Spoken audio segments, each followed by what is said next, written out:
Trump's snub of Starmer at his inauguration wasn't just a personal slight, it was a seismic shift in US-UK relations. The repercussions of this unprecedented rejection are still unfolding, with potential impacts on trade deals, defense partnerships, and Britain's global influence. But what led to this dramatic turn of events? The answer lies in a web of perceived betrayals, political maneuvers, and Trump's unforgiving stance on loyalty. As we unpack this political drama, you'll see how a single decision could reshape the future of two nations. The political landscape between the UK and US took a dramatic turn as Donald Trump's campaign leveled serious accusations against Keir Starmer's Labour Party. What began as a seemingly routine exchange of political know-how across the Atlantic soon spiraled into a diplomatic crisis that threatens to reshape the special relationship between these longtime allies. Specific offence. Part of why we want to raise awareness about it and put the support mechanisms in place. So this is, it's been welcomed by victims programme, as you rightly say, 18 months ago, that I said if we were privileged to win the election, we would make spiking a criminal offence. And so to be able to announce today and victims groups, it's what they were calling for. But by making it a specific offence, it means we're clearly identifying what it is. We're making it easier to have a public campaign around it, easier for our police and for courts, way below the number of cases.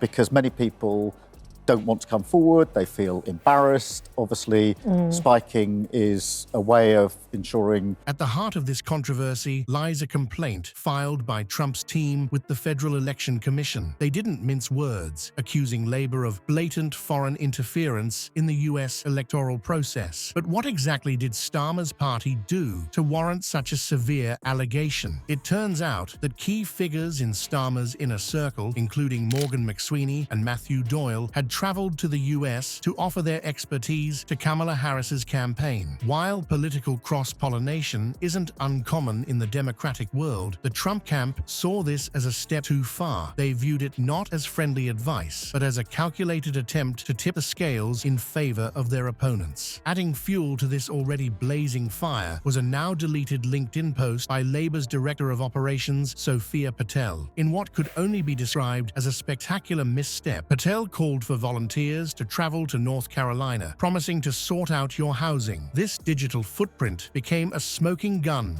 in Trump's complaint, painting a picture of organized foreign intervention rather than individual initiative. Starmer, caught in the crosshairs of this international incident, attempted to downplay the situation. He argued that it's par for the course for politically engaged individuals from various backgrounds to participate in US campaigns. But his assurances that Labour activists were there on their own dime did little to quell the growing storm. Enter Elon Musk, the tech mogul known for his unfiltered opinions and massive social media following. Musk, a vocal Trump supporter, seized on the controversy, amplifying the accusations against Starmer. His declaration that Starmer sent operatives to America to undermine the US election. Yeah, this is really, and I had a big roundtable this morning of all the relevant people, one of which was the transport police.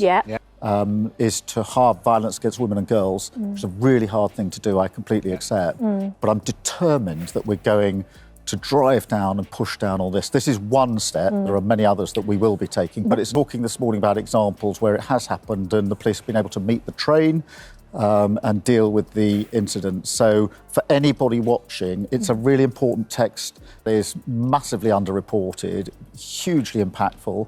I've been saying very clearly that one of the missions of this government turned what might have been a minor diplomatic kerfuffle into a full-blown crisis of confidence. Trump's decision to exclude Starmer from the inauguration, traditionally a symbol of bipartisan unity and international goodwill, wasn't just a personal slight. It was a calculated political move, sending a clear message about the consequences of perceived disloyalty on the global stage. The snub reverberated through diplomatic circles, leaving many to wonder about the future of UK-US relations. As the dust settles on Trump's bombshell decision to exclude Starmer from his inauguration, the shockwaves are reverberating far beyond the personal slight. This isn't just about one leader snubbing another. It's a seismic shift that could reshape Britain's place on the global stage. Let's be clear, the absence of a British Prime Minister from a US presidential inauguration is unprecedented in modern times. It's the kind of diplomatic cold shoulder that sends diplomats into a frenzy and leaves political analysts scratching their heads. But here's where it gets even more intriguing. While Starmer finds himself persona non grata, other world leaders, including some controversial figures, have made the cut. So, what's really going on here? Is this just Trump being Trump, or is there a deeper strategy at play? The answer, as always in politics, is probably a bit of both, but the implications are far-reaching and potentially devastating for UK-US relations.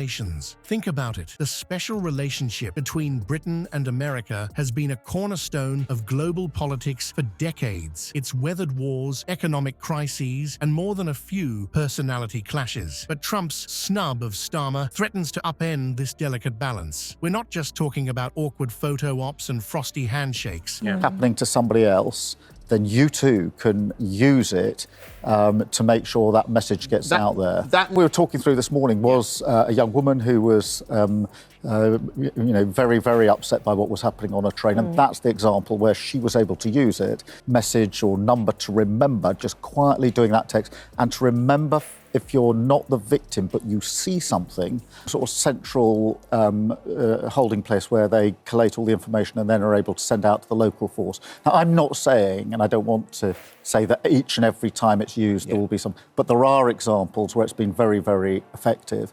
This could have real-world consequences. Trade deals, they could be on the chopping block. Defense cooperation, it might suddenly become a lot less cooperative. And let's not forget about intelligence sharing, an area where the UK and US have long been joined at the hip. All of these crucial areas could be affected by this diplomatic rift. But it's not just about bilateral relations. Britain's influence in international negotiations could take a serious hit if it's seen as out of favor with a potential US administration. After all, much of the UK's global clout comes from its perceived closeness to Washington. If that relationship cools, other nations might start to see Britain as a less essential player on the world stage. And here's where it gets really interesting. As Britain potentially steps back, who's going to step up? Nature abhors a vacuum, and geopolitics is no different. Starmer's absence from the inauguration could signal a shift in global alliances, with other nations potentially rushing to fill the void left by the UK. Meanwhile, back in Britain, the pressure on Starmer is mounting. He's not just facing a diplomatic challenge, he's navigating a political minefield. How does he salvage Britain's international standing without appearing weak? How does he stand up to Trump without further damaging the relationship? These are the questions that will define Starmer's leadership in the coming months. Trump's rejection of Starmer has thrown a spanner in the works of UK-US relations, and the consequences could be far-reaching. The diplomatic snub raises serious questions about Britain's future role on the global stage. Can Starmer rebuild trust and credibility with the US if Trump secures a second term? It's a thorny issue that could shape international negotiations for years to come. The coming months will be crucial in determining whether this rift can be mended or if it signals a more permanent shift in transatlantic alliances. Starmer now faces an uphill battle to prove his worth as a potential PM on the international scene. Will he be able to navigate these turbulent diplomatic waters, or will Britain find itself increasingly isolated? The stakes couldn't be higher for UK-US relations, and the world is watching to see how this political drama unfolds.